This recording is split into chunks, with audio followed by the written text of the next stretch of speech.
Oh, I know. It's not mine. Yeah. Thank you very much, Nancy. Jamie. Yes. So you're tweaking? No, just Welcome, sisters and brothers. My name is James Tucker, and I'm from Local 722. It's an absolute pleasure to be here tonight. I want to thank the Greater Toronto Area Council for the opportunity to speak to you tonight. I'm from the north, roughly 1,400 kilometers from here, where a handshake is better than a contract, where we help each other and stick together as a community during good times and bad. I support the OPSU president who was elected to the members at convention. I take my direction from the members. But make no mistake, I am my own man. You don't get as far as I've been by not being your own person. I make my decisions on policy, not personality. I work for the Ministry of Environment out of Thunder Bay, where I'm a health and safety advisor. As an employee of the Ministry of Transportation for roughly 28 years, prior to transferring to the Ministry of Environment, it was my responsibility to oversee 22 local roads boards in the Thunder Bay District. Annual budgets ranged from $8,000 to $550,000. On behalf of the Ministry, I was always involved in with the elected officials, both municipal and provincial. I've been an OPSU member for 30 years and an activist for 25. I've been on the executive board for 10 years, an activist and a regional vice president for 4 years. For 8 years, I've been on the provincial audit committee, elected by the executive board. For 6 of those years, I've been the chair. I am the executive board representative to the Insolidarity Committee, the co-chair of the Joint Insurance Benefits Review Committee, appointed to the Information Technology Transition Committee. OPSU's first vice president treasurer must have tact, diplomacy, and integrity. There are some of the qualities of which I have built my union career. Yes, I've made my mistakes. We all do. But I'm able to learn from them, adapt, and change in an effort to grow. I cannot change the past, but I use what I've learned to help shape a positive future.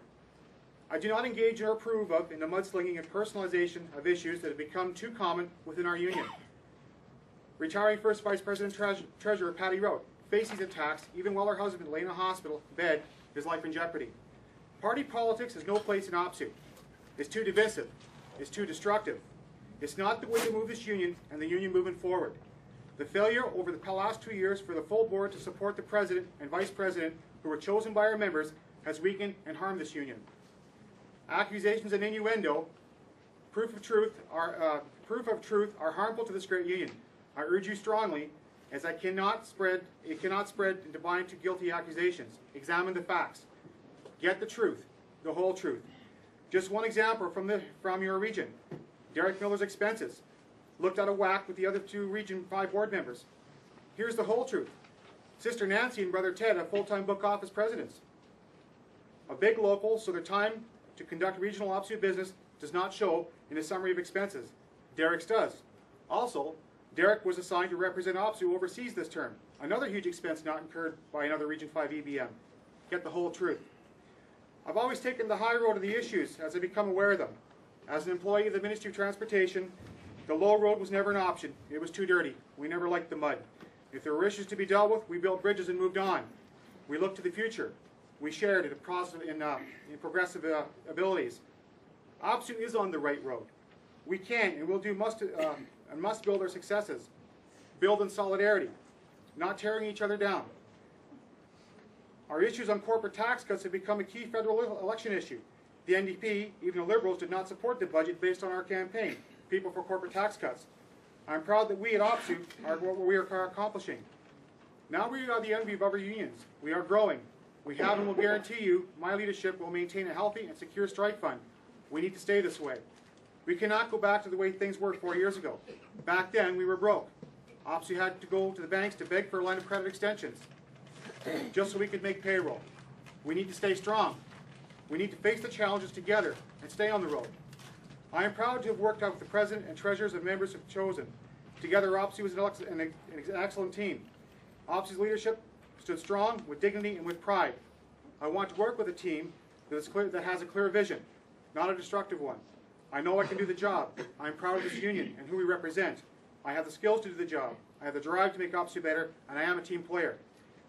I welcome the new board members from Region 5, wish them well, and will support and help with every experience gap now in Region 5. I know brothers Ted Montgomery and Derek Miller will not abandon your region. They will be there, called upon. And I know you return to your regional VP and every incumbent member who has stood women's human rights, constitutions, credentials, resolutions, and 4 hardship committees. Your Region 5 voted for some change and plenty continued stability. Part of the experience lost in this election. Done? Thank you very much.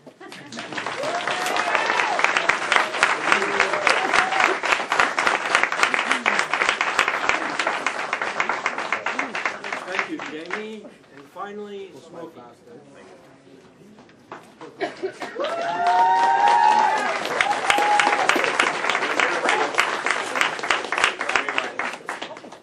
Well, I want to thank the GTAC for organizing it. I want to thank everybody for coming out. I recognize people here from all across the province. Thank you very much, and it's a good thing to see everybody engaged.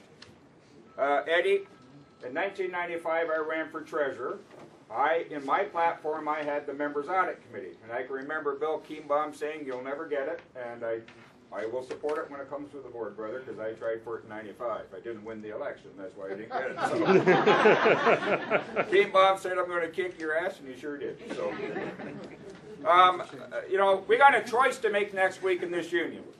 I don't yell, I don't have a lot of rhetoric, I'm just a very straightforward person, I'm honest. I'm open. 4 years ago when I took over the union, it was in tough shape. Staff relationships with the staff were strained. I worked hard to repair that.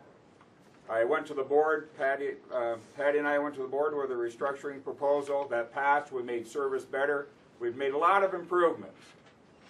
And you know, when I hear my opponents say OPSU can do better, I didn't hear a lot of planning in there. I just heard rhetoric. Well, here's what I think we need to do. I'm not a one-trick pony, neither is OPSU. So if you want to take it to the streets, you want to mobilize, I'm not quite sure what that means.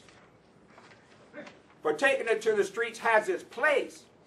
But go out and ask any member to go on strike for a 2% raise after Toronto civic workers and Windsor civic workers. That's a tough sell. But we still get strike votes, and we still get raises. I never once said I would negotiate a framework agreement with the government. I had the leadership of this union with me at all times.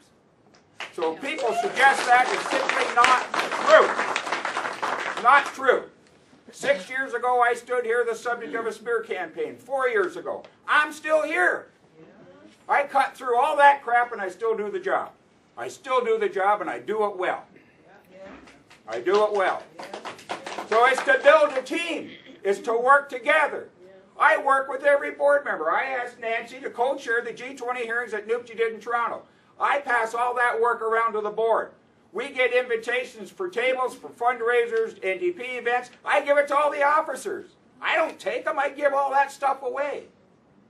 So all the rumor, all the innuendo, if you hear something that doesn't sit right, come and ask me. Come and ask me. I'll give you the straight answer. I'm no guff with me. The CLC stuff. The CLC stuff.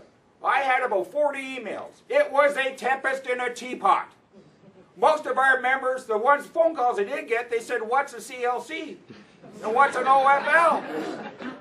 Do you know that we affiliate about 1/3 of our locals to labor councils? And guess what? We're the highest union for affiliations. We do well. We're the only union out there doing anything. We're the only union out there taking on the government. Teachers, building trades, they're all giving money to the Liberals. We're taking it on the chin because we have the temerity, the gumption, the conviction to stand up and fight. So I hear OPSU can do better. I take that as an insult to every activist we have out there. I travel this province all over. That's my job. That's my job. That's what you elected me to do. They work their hearts out. They give up evenings, weekends, lunch breaks, coffee breaks to work for the union, to work for the membership. I applaud that. I'd never be so arrogant as to think that we should say to them, "You got to volunteer more, you got to do more." We need to build it on attraction. We need to build it on a solid plan. You think of what this union's accomplished in the last 4 years. You think of we backed off the government on the zeros. We changed public opinion on the corporate tax cuts. We, all of us, not just me, all of us, we did that. That's us. That's the executive board. That's our very capable and talented group of staff. So when I hear all this negative campaigning, I wish we could just debate the issues. Thank you.